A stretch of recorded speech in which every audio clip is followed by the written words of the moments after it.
All right, YouTube, it's Auburn Football Sports Talk here with Kennard Vernon Stewart. Go ahead and like this video, comment, and subscribe to the channel. And as always, it's great to be an Auburn Tiger, War Eagle. A strange crossroads for the Auburn Tigers as, late season approach. Of course, looking back, several opportunities for Auburn to definitely be in the conversation for a college football playoff. That situation squandered with losses to LSU, Florida, and Georgia. Right now, Auburn finds themselves 7-3, looking for answers offensively, but with still an opportunity to cap off a 10-win season, assuming that Auburn wins the game against Samford. I don't see why Auburn shouldn't beat Samford.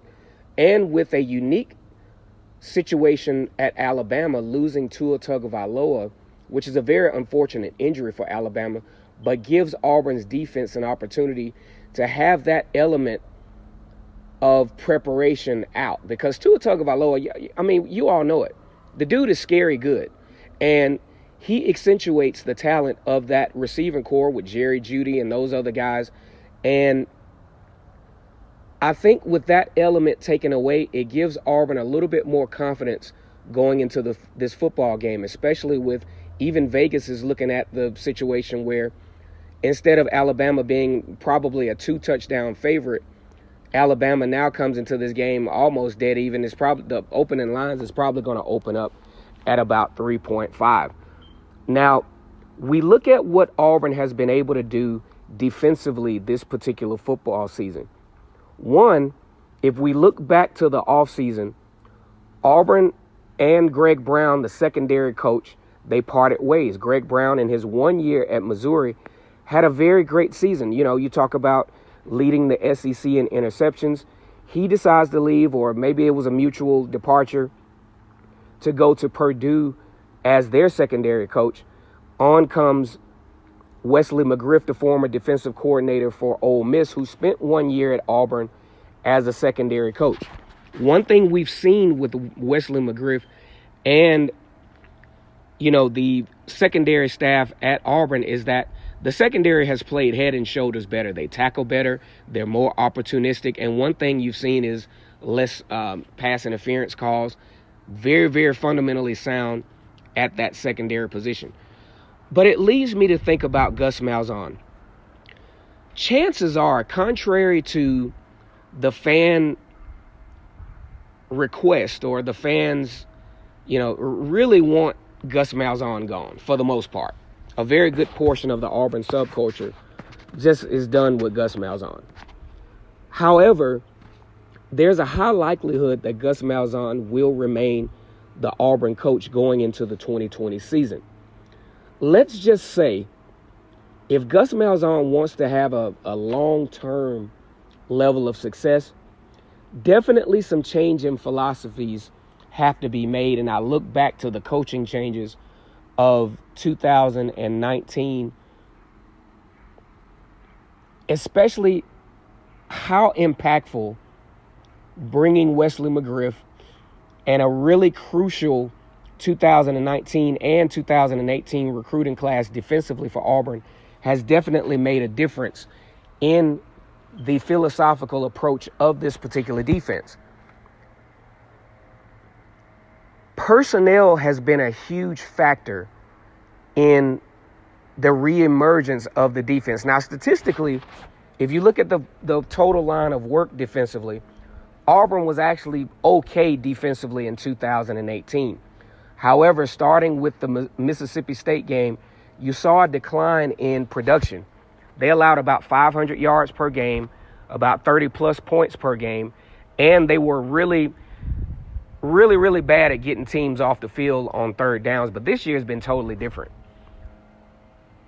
Auburn 3-and-outs against Georgia, I'm talking about absolutely impressive.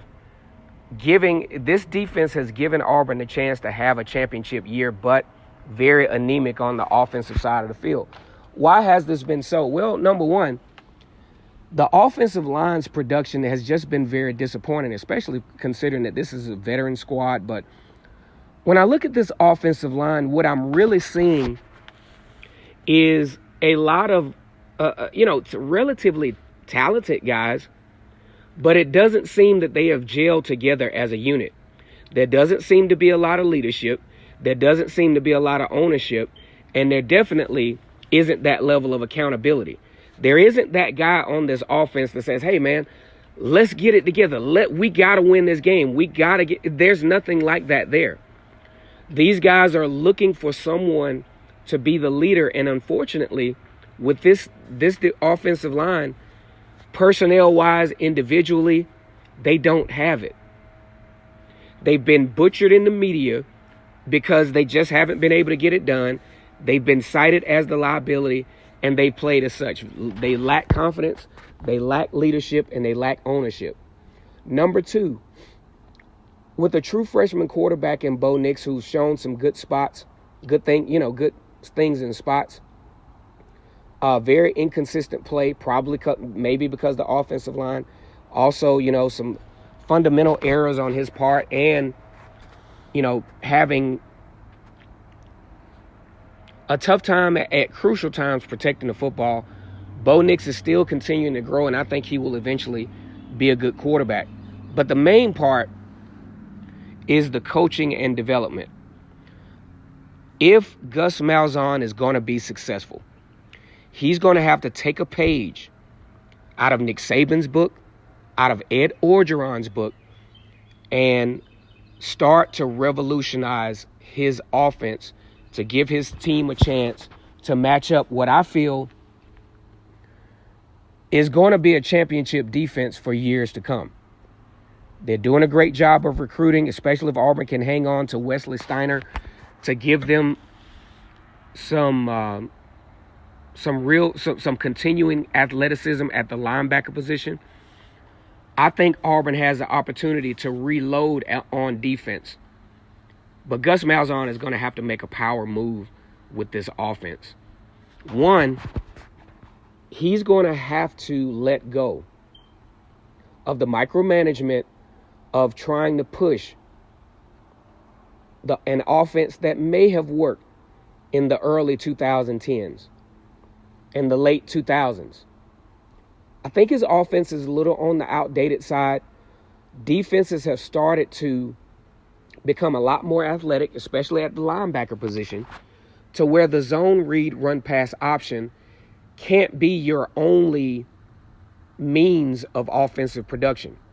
He's going to have to get to the point where he has a more pro-style approach, kind of like what LSU and Alabama are starting to do. And I can go out on a limb and say that Kirby Smart is probably going to make some changes off-season as well to revolutionize his offense to catch up. For starters, Kenny Dillingham and Cody Burns, I just don't think they give Gus Malzahn and this offense the opportunity as far as player development and schematics to make this work. He's going to have to make some changes there. I mean, and the writing is all over the wall. The changes have to start there.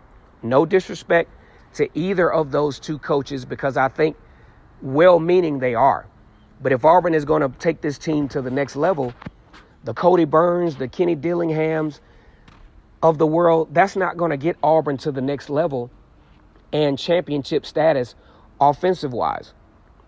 So you look at the 2020 recruiting class. With Tank Bigsby coming on, you're definitely going to be solid at the running back position. Xavion Capers at the wide receiver gives another big receiver to complement Seth Williams, and now starting to get the personnel that Auburn needs to be successful. But is Gus Malzahn willing to make the change? That's the total key. Stubbornness, unwilling to change, has been his philosophy. Once again, it's Kennard Vernon Stewart of the podcast, Talking Auburn Football. Go ahead and like this video, comment, and subscribe to the channel. And always, it's great to be an Auburn Tiger, War Eagle.